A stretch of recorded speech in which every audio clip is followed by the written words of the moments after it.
అని చెప్పి నేను వేయగలుగుతాను? మీరే చెక్కులు ఇస్తారు, మళ్ళీ మీరు తప్పించుకోవటం కోసమేమో మా మీద అభాండం వేస్తాం చెక్కులు కాజేసాము అని.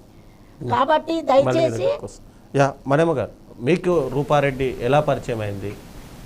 నాకు రూపారెడ్డి గారు ప్రకాష్ గౌడ్ సార్ దగ్గరికి వచ్చేది సార్. పార్టీలో బీఆర్ఎస్ పార్టీ ఉన్నప్పుడు మేము అంతకుముందు కూడా సార్ దగ్గరికి వెళ్ళేవాళ్ళం. గత 4 సార్లు ఎమ్మెల్యే గారు గెలవడం జరిగింది రాజేంద్ర నగర్ కాన్స్టిట్యున్సీకి. అంతకుముందు నుంచి కూడా పోయేవాళ్ళం. కానీ మొన్న బీఆర్ఎస్ పార్టీకి వచ్చిన తర్వాత తను రావడం జరిగింది. అక్కడ పరిచయము, అప్పుడప్పుడు మామూలుగా నార్మల్గా మాట్లాడేవాళ్ళము. మా ఇంటి ముందు అబ్బాయి ఉంటాడు, ఆ అబ్బాయి తీసుకొచ్చి పరిచయం చేసిండు మా ఇంటికి తీసుకొచ్చి. అప్పుడు బాగా మాట్లాడకపోయే వాళ్ళం పార్టీ ఆఫీస్ దగ్గరికి వచ్చినప్పుడు. కానీ తను మా ఇంటి ముందర ఉండే అబ్బాయి ఇంటికి తీసుకురావడం, నాకు పరిచయం చేయడం జరిగింది మొదటి రోజున. తర్వాత 2-3 రోజుల తర్వాత ఆ అబ్బాయి ఇంటికి తీసుకొని వచ్చిండు, పరిచయం చేసిండు, మళ్ళీ వెళ్ళిపోయిన తర్వాత మళ్ళీ 2 రోజుల తర్వాత ఫోన్ చేసింది తను. నా నెంబర్ తను తీసుకుంది, తన నెంబర్ నాకు ఇచ్చింది. అంతకుముందు నాకు నెంబర్, అంతకుముందు ఎన్నిసార్లు ఆవిడతో పరిచయం ఉంది? అంటే ప్రతి మీటింగ్ లో పరిచయం ఉందా, లేదంటే అదే మొదటిసారి పరిచయం? అదే మొదటిసారి. మామూలుగా వస్తుండే ఎమ్మెల్యే సార్ దగ్గరికి, మేము కూడా పోతుంటే మేము ఎప్పుడు వెళ్ళేవాళ్ళం. కానీ అప్పుడు పరిచయం లేదు. ఈ అబ్బాయి మా ఇంటి ముందర ఉండే అబ్బాయి తీసుకొచ్చి నాకు పరిచయం చేసిండు. అక్క ఇట్లా మణికొండలు ఉంటుంది, తన పేరు రూపారెడ్డి, పేరు తెలుసు మాకు, రూపారెడ్డి ఇట్లా బిజినెస్ చేస్తుంటుంది, మీకు కూడా ఏమన్నా యూజ్ అవుతుందేమో చూడండి.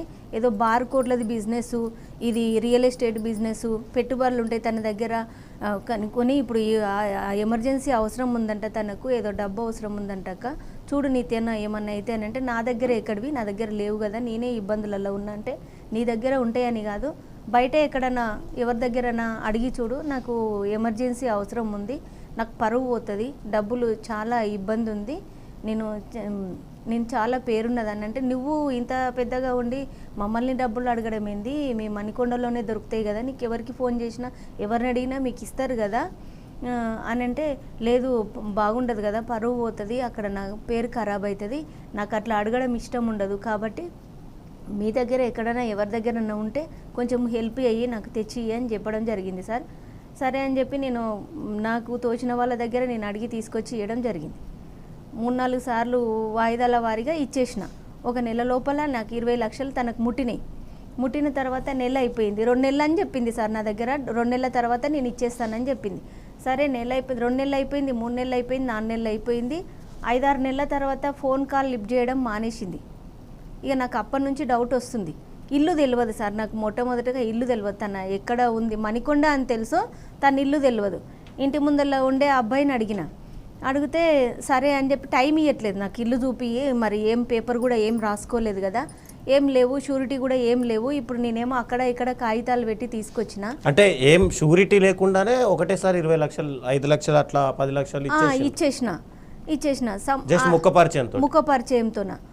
అయితే 6 నెలల తర్వాత ఫోన్ కాల్ లిఫ్ట్ చేయడము మానేసింది, టైం ఇవ్వట్లేదు నాకు మాట్లాడడానికి. అంతకుముందు 20 లక్షల తర్వాత కూడా మళ్ళీ డబ్బులు అడిగింది నన్ను, ఇంకా కొన్ని ప్రాబ్లమ్స్ ఉన్నాయి, సాల్వ్ అయితే మొత్తం ఒకటేసారి వచ్చేస్తాయి అని అంటే, నా దగ్గర లేవు, నిన్న ఇచ్చేవాళ్ళు కూడా లేరు, ఇప్పుడు తెచ్చిన వాటికే కట్టడానికి ఇబ్బంది అవుతుంది, ఇంట్రెస్ట్ కూడా అవి కూడా మీరు అరేంజ్ చేస్తలేరు, నేను ఎక్కడి నుంచి తెస్తాను, నాకు ఇంకెవరు ఇస్తారు, ఎక్కడ అని అప్పులు చేయను, నా స్తోమత ఎంత, నా పొజిషన్ ఏంది, నేను ఏడికెళ్ళి తీసుకురాను, ఇంట్లో అప్పటికి ఇష్యూలు అవుతున్నాయి, వీళ్ళు అడగడం జరుగుతుంది. 3 నెలలు 4 నెలలు అని చెప్పి నేను తీసుకొచ్చిన. ఆమె 2 నెలలు అని చెప్తే నేను 3 నెలలు 4 నెలలు అని చెప్పి వేరే వాళ్ళ దగ్గర నుంచి తీసుకొచ్చి ఇవ్వడం జరిగింది. 6 నెలల తర్వాత ఫోన్ కాల్ లిఫ్ట్ చేయడం మానేసింది. పక్కనున్న అబ్బాయిని అడిగిన, నాకు ఇల్లు చూయించు ఒకసారి, ఏమీ లేవు, ప్రూఫ్స్ కూడా ఏం రాసుకోలేదు ఏందనంటే, ఆ అబ్బాయి కూడా అవాయిడ్ చేసిండు. తర్వాత వేరే మా ఇంటి ముందర ఉండే అబ్బాయి వాళ్ళ ఫ్రెండ్ ఉంటాడు, ఆ అబ్బాయిని అడిగిన, ఆ అబ్బాయి అడిగితే కూడా అవాయిడ్ చేసిండు. అవాయిడ్ చేసి నేను ఎవరిని అడగాలి, ఏం చేయాలి నాకు తోయట్లేదు. మళ్ళీ తర్వాత ఈ అబ్బాయినే టచ్ చేసిన, నాకు కావాలి ఖచ్చితంగా, ఈయన మా ఆయన తిడుతున్నాడు అని చెప్పి మా ఆయనతోనూ కూడా మాట్లాడియడం జరిగింది అబ్బాయితో. అప్పుడు కొంచెం ఇల్లు చూయించిండు, తీసుకెళ్ళిండు, తన బండి మీదనే వెళ్ళినాము, ఇల్లు చూయించిండు. మణికొండ మర్రి చెట్టు ఏరియాలో ఉండేది సార్ ఫస్ట్. ఆ ఇంటికి వెళ్ళిన తర్వాత, నీకు టెన్షన్ ఏం లేదు మణి, నాకు ఇది సొంత ఇల్లే, నువ్వు భయపడకు, టెన్షన్ పడకు, నేను వాళ్ళతో మేనేజ్ చేస్తా, టెన్షన్ పడకు, నీకు ఏ విధంగా నన్ను నేను హెల్ప్ చేస్తా, మోసం చేయను అని చెప్పి నమ్మించుకుంటే సంవత్సరం దాకా గడిపింది. ఆ సంవత్సరం వరకు కూడా ఆ ఇల్లు అమ్మడానికి పెట్టిందంట సార్, నాకు తెలియదు, ఆ ఉన్న ఇల్లు సొంత ఇల్లేనంట, ఇల్లు అమ్మడానికి పెట్టింది. అప్పుడు నాకు కొంచెం తెలియడం జరిగింది. తెలిసిన విషయంలో నేను గట్టిగా అడిగిన, ఇల్లు అమ్ముకుంటే కూడా ఎటో వెళ్ళిపోతే నేనేం చేస్తా, ఎవరిని అడుగుతా, నాకు ప్రాబ్లం అవుతుంది అన్నట్టు నాకు భయం వేసి నేను అక్కడనే ఆ రోజు పొద్దంతా కూర్చోవడం జరిగింది. కూర్చున్న తర్వాత వారం టైం 10 రోజుల టైం ఇచ్చింది. టైం ఇచ్చిన తర్వాత కొన్ని డబ్బులు ఇచ్చింది. మళ్ళీ వారం తర్వాత నేను పోయినా, కొన్ని అరేంజ్ చేసింది. ఆ టైంలో ఇల్లు అమ్మింది ఆమె. ఇల్లు అమ్మినందుకు నాకు అరేంజ్ చేసింది అప్పుడు డబ్బులు. అప్పుడు తెచ్చి నేనేం చేసిన, వడ్డీలు సంవత్సరం దాకా నేను 20 లక్షలకు వడ్డీ కట్టిన. ఆ వడ్డీ కట్టిన డబ్బులు కూడా నేను మళ్ళీ అప్పు చేసిన వేరే దగ్గర. నేను సంపాదించేది 6,000. నాకు మహిళా సంఘాలకు బుక్స్ రాస్తాను నేను. 6,000 వస్తుంది నాకు. నా భర్త చేసేది పాతింప సామాన్ దుకాణం నడిపించుకుంటాం మేము. ఎక్కడి నుంచి వస్తుంది? మా పిల్లల చదువులు చదివించుకోవాలన్నా, మేము హాస్పిటల్ చూయించుకోవాలన్నా, ఇల్లు మెయింటెనెన్స్ చేసుకోవాలన్నా, మా పిల్లల ఫీజులు కట్టాలన్నా, ఎన్నెన్ని మెయింటెనెన్స్ చేస్తాము? వచ్చి అప్పులు తీసుకొచ్చిన వాళ్ళకి అప్పులు ఎక్కడి నుంచి తెచ్చిస్తాం అనేది ప్రెషర్ ఎక్కువైంది. మెంటల్ ప్రెషర్ ఎక్కువై నేను సంఘాల నుంచి ఎవరి దగ్గర 1,00,000 రూపాయలు, 50,000, 2 లక్షలు అడిగి ఇంట్రెస్టులు కట్టుకోవడం మెల్లమెల్లగా. ఇంకో దగ్గర 1,00,000 రూపాయలు చిట్టేయడము. చాలాసార్లు ఇంటికి వెళ్ళడం జరిగింది సార్. క్రెడిట్ కార్డులు వాడి కూడా నా సివిల్ కూడా పాడైంది. ఇప్పుడు ఎలాంటి లోన్లు తీసుకోనికే కూడా లేదు నా పరిస్థితి. పిల్లల చదువులు కూడా అయిపోయినాయి. మా అమ్మాయి చదువు కూడా ఆగిపోయింది. నేను ఎటు చేయని పరిస్థితులలో ఉన్న నేను, నాకు న్యాయం జరుగుతుందని నేను ఇక్కడి దాకా వచ్చినా. ఖచ్చితంగా నాకు న్యాయం జరగాలి. మీరు ఏ విధంగా చేస్తారో కానీ నేను మాత్రం నా అప్పులు నా తీర్పేదాకా మాత్రం నేను వదిలే ప్రసక్తే లేదు. మొన్న గొడవ జరగడానికి కారణం ఏంటంటే, మేము వెళ్ళేసరికి అక్కడ గొడవ జరుగుతుంది. మేము 3వ తారీఖున చెక్ వేసినాం, ఖాతాలో డబ్బులు లేవు. 4వ తారీఖు వరకు వెయిట్ చేయమని చెప్పింది. 4వ తారీఖు వేసినాం, డబ్బులు లేవు. అంతకుముందు గత నెల ముందు మాకు పేపర్ రాసిచ్చింది. సరే తనే వేసిచ్చింది, డేట్ మేమేమి వేసుకోలేదు, తననే వేసిచ్చింది. కాబట్టి అకౌంట్లో బ్యాలెన్స్ లేనప్పుడు ఫోన్ చేసి చెప్పాలి కదా. ఖాతాలో బ్యాలెన్స్ లేనప్పుడు ఆమె రాసిచ్చింది కాబట్టి పలానా తారీఖు వేసిచ్చిన నేను వాళ్ళకు, ఇన్ని సంవత్సరాలు అవుతుంది, ఇబ్బంది పెడుతున్నా అని చెప్పేది ఆమెకు గుర్తుండాలి కదా. అక్క నువ్వు పుట్టినరోజు కార్యక్రమము చాలా ఘనంగా చేసుకున్నావు, ఎన్ని లక్షల డబ్బులు ఖర్చు పెట్టి చేసుకున్నావో తెలియదు. అవి కొంచెం ఎంతో కొంత మాకు 2-3 లక్షలు సర్దినా కూడా మాకు బెనిఫిట్ అవుతుంది కదా. మేము ఏదో అప్పులు కట్టుకుంటాం కదా ఇచ్చే వాళ్ళకు, మా పరువు కూడా నిలబడుతుంది కదా. నీ పరువు కోసము, నీ ఇజ్జత్ కోసము నువ్వెంత పోరాట పడి మమ్మల్ని కష్టపెట్టినవు, ఇబ్బందులు పెట్టి నీవు డబ్బులు తీసుకున్నావు, వెళ్ళిపోయినావు. ఇప్పుడు మమ్మల్ని ప్రాబ్లమ్స్లలో పడేసినావు కదా. మేము ఎక్కడి నుంచి తెస్తాము? నీకు హెల్ప్ చేసినప్పుడు మాకు కూడా హెల్ప్ చేయాలి కదా. నీ పరువు కోసం ఆ రోజు అంత పోరాట పడినావు. ఈరోజు మా పరువు పోయి మేము రోడ్డు పాలు అవుతున్నాం కదా. ఆ పుట్టినరోజు చేసుకునే బదులు మాకేదో ఎంతో కొంత సరదొచ్చు కదా అని అంటే, ఆ విషయానికి తను ఏమన్నదంటే, ప్రెస్టేజ్ ఉండాలి కదా పార్టీలో తిరిగేటప్పుడు. మనం గ్రాండ్గా సెలబ్రేట్ చేసుకుంటేనే కదా మనల్ని ఎవరైనా నమ్ముతారు. పబ్లిక్ని నమ్మాలంటే ఇవన్నీ చేయాలి. అంటే మీలాంటి వాళ్ళని నమ్మించడానికి గ్రాండ్గా సెలబ్రేట్ అవన్నీ. ఆమెకి ఎలాంటి పదవి లేదు, ఏ పార్టీ కూడా ఎవరు పదవి ఏమి ఇవ్వలేరు ఆమెకు. దేనికోసం మాలాగా నార్మల్గా కార్యకర్తనే ఆమె. మేము కూడా కార్యకర్త, ఆమె కూడా కార్యకర్తనే. కాబట్టి అందరినీ మోసం చేసి ఇట్లా డబ్బులు కొల్లగొట్టి మనుషులను మోసం చేసి ఈ విధంగా రక్తం పీడ్చుక తింటుంది. బర్త్డే ఘనంగా అంత ఘనంగా చేసుకోవాల్సిన అవసరం ఏముండే? ఇన్ని అప్పులు పెట్టుకొని అవసరమా? మేము ఇవాళ మా పిల్లల చదువుల కోసము 50,000 1,00,000 రూపాయలు ఖర్చు పెట్టలేకపోతున్నాం. ఇవాళ వాళ్ళ కూతురు అంటుంది, లాయర్ ఇన్ని లక్షలు మా మమ్మీకి ఎక్కడి నుంచి తెచ్చిచ్చిండ్రు, ఎట్లా నమ్మి ఇచ్చిండ్రు అని ప్రశ్నిస్తుంది.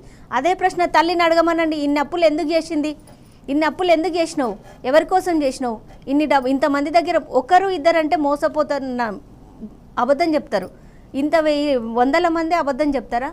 10ల సంఖ్యలో 100 మందిలో అబద్ధాలు చెప్తారా?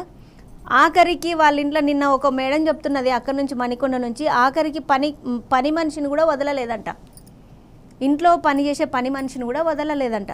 నీవు ఇంట్లో పని చేస్తే 4,000 వస్తాయి, నాకు అదే 1,00,000 రూపాయలు వడ్డీకి ఇస్తే 5,000 వస్తాయి, నువ్వు కూర్చొని తినొచ్చు కదా, నీకు పని ఎందుకు అని చెప్తుందంట. పని మనుషులను కూడా పీడ్చుకట్టింటుంది. రోజు ఆమె బిజినెస్ అని అంటుంది సార్. ఏ బిజినెస్ చేయదు ఆమె దగ్గర, ఏ బిజినెస్ కాదు.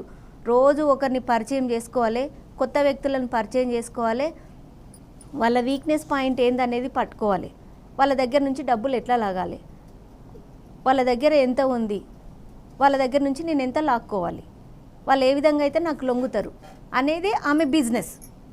అట్లా టార్గెట్. అవునమ్మా, ఇప్పుడు మన దగ్గర డబ్బులు లేవని చెప్పొచ్చు కదా, అది బయట నుంచి ఇంట్రెస్ట్కి తీసుకొచ్చి మరీ ఆమెకి ఇవ్వాల్సిన అవసరం ఏమొచ్చింది? అంటే వెళ్ళిపోదు. అంతగానం ఎందుకు నమ్మాల్సి ఇంట్లో నుంచి వెళ్ళదు. అంటే ఏదో బిజినెస్ అని చెప్పింది కదా, మేము కూడా సెట్ అయితే మేము నిజంగానే ఆమెకు బిజినెస్లు ఉన్నాయేమనుకున్నాం. కానీ ఇట్లాగా మందిని మోసుకొని మోసం చేసి కొల్లగొట్టుకొని తిని మందిని రోడ్ల పాలు చేస్తుంది, గరీబోళ్ళ సొత్తులు తిని రక్తం పీడ్చుకొని తిని వాళ్ళ ఫ్యామిలీని నడుపుకుంటుంది, జల్సాలు చేస్తుంది, ఎంజాయ్ చేస్తుంది అని మాకు తెలియదు కదా సార్. తెలియక మోసపోయినాం మేము, తెలిస్తే మోసపోం కదా. అంటే ఇప్పుడు మీరు డబ్బులు ఇచ్చిన విషయాలు మీ ఇంట్లో తెలుసా? మా ఇంట్లో తెలుసు. అంటే తెలిసాక ఇచ్చారా లేక ఇచ్చాక ఇలా మోసపోయామని తర్వాత చెప్పారా? మా ఇంటికి మా భర్తకి అయితే నేను డబ్బులు ఇచ్చిన విషయం తెలియదు సార్. తర్వాత 3-4 నెలల తర్వాత ప్రెజర్ అవుతుంది నాకు వడ్డీలు కట్టడానికి. వాళ్ళు వీళ్ళు ఫోన్లు చేస్తుండ్రు. లోకల్గా ఉంటాం కదా మేము, నా నెంబరు తెలుసు, ఆయన నెంబరు తెలుసు లోకల్ పబ్లిక్కి. మహిళా సంఘాల వాళ్ళే చుట్టుపక్కలనే ఉంటారు, ఒకటే బస్తీలో ఉండేది కాబట్టి వాళ్ళ ఇంటికి రావడం జరిగింది. ఎందుకు ఇన్నిసార్లు ఇంటికి వస్తుండ్రు? నేను ఒక్కొక్కసారి ఆ మెంటల్ టెన్షన్ వల్ల కాల్ లిఫ్ట్ చేయకపోతే ఆయనకు ఫోన్ చేస్తారు, ఆయనకు చెప్పడం జరిగింది. అట్లా ఇక ఇష్యూ బయటకు వచ్చినాక చెప్పడం జరిగింది. నేను 2 సార్లు సూసైడ్ అటెంప్ట్ కూడా చేసుకోవడం జరిగింది ఆమె ఆ డబ్బుల కోసం. అంటే వాళ్ళు ఒక్కరితోనే తెస్తేనేమో ఇబ్బంది ఉండదు కదా. నేను 4-5తోన 10 మందితో అప్పులు తీసుకొచ్చిన.